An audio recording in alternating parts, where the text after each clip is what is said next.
Hey everybody, it's Book of Katherine. Just reminding you that just because it's January 21st and they have you looking over there at Davos and over there at the impeachment trial, everything in the world is going on right here and right there at everything you care about, and they're sending you on two opposite ends of the world. Don't forget that what actually matters is Mitch McConnell, Rand Paul, people in Congress that actually set the Congress's schedule. The people who set the Congress schedule that actually took it down when we did clean the GOP and we got a ton of people into Congress. Mitch McConnell was the one who lives in Kentucky, by the way, who is elected by Kentucky, by the way, and who is going to go up for a seat this year.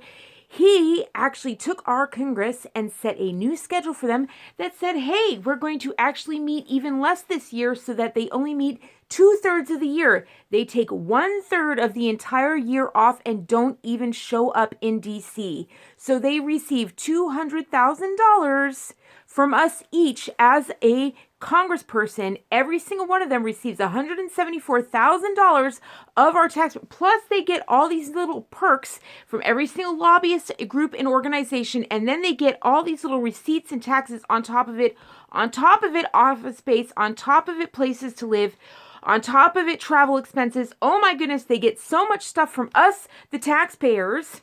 Lucky them. But they don't have to show up for 1/3 of the year. I wonder where they're traveling to. I know that Chuck Grassley's going down to the Amazon.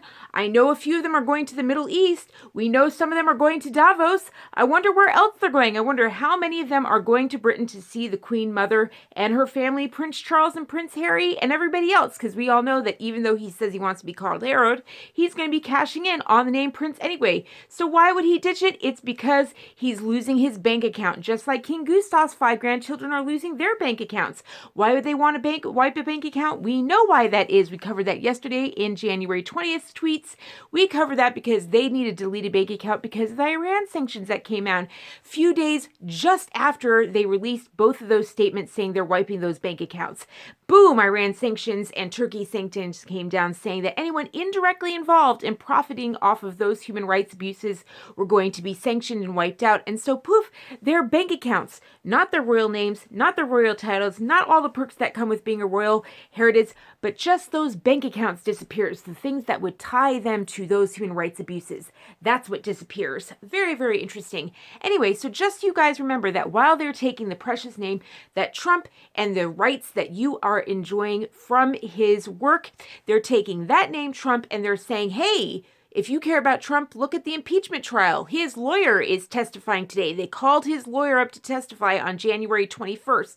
So you're looking in D.C. Or they said, hey, Trump, come testify over here. You're going to speak at Davos. So Davos arranged for him to speak at their thing on January 21st. All the meanwhile, the guy who actually sets the Congress's schedule, Mitch McConnell, and who blocked the wall funding, who supported China in all of their funding, who married China, whose wife got a seat on the Chinese bank when Trump got elected in order to make sure that nothing he did actually got through.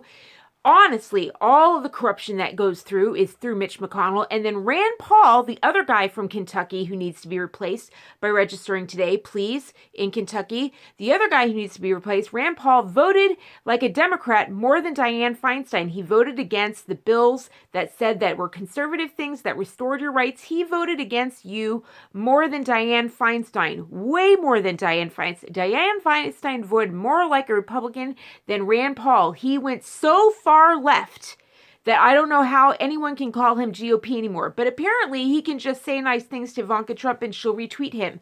We are in a year where it cannot mean anything if someone says something nice to you. It's now about action. So don't look over here. Don't look over there. Pay attention to what's happening on the ground. The people that matter right now, today, Kentucky. It's January 21st, 2020. Today is the day to register to run against Mitch McConnell and against Rand Paul and replace them, wipe them all out. Also, there are states that are having special elections today. Make sure you run in those elections. Make sure you vote in those elections. Make sure you run as a Democrat. Make sure you run as a Republican. It doesn't matter. We're going to clean the GOP. We're going to clean the DNC.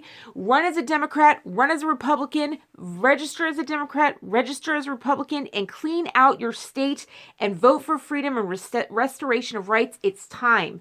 It's time to free the states and make sure that not one single United Nations bill gets through.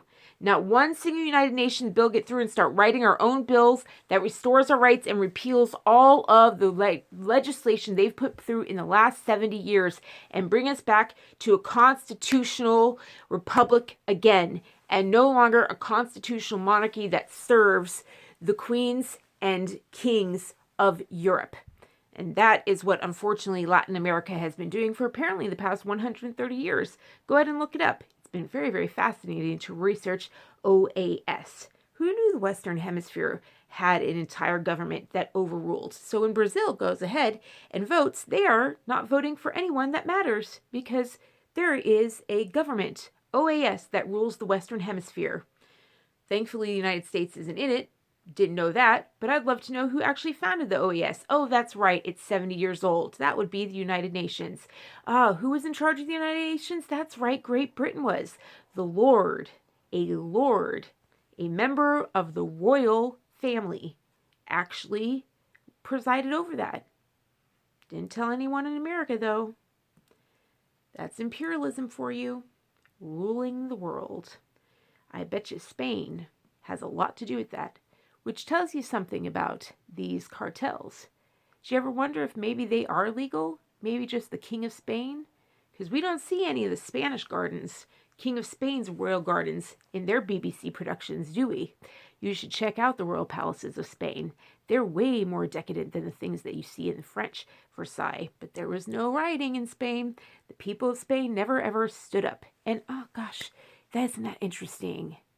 Spain was one of the Axis members. Weren't told that in our history books either.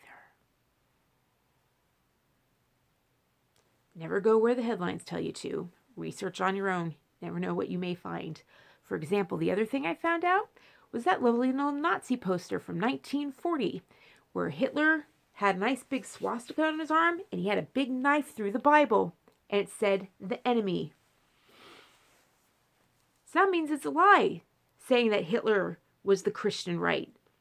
No, Hitler's own Nazi propaganda said that the Holy Bible was the enemy. That was Hitler's message. He was a National Socialist, atheist, all the way through. Peace out, everybody. To the atheist concentration camps, may they never rise again. Peace out.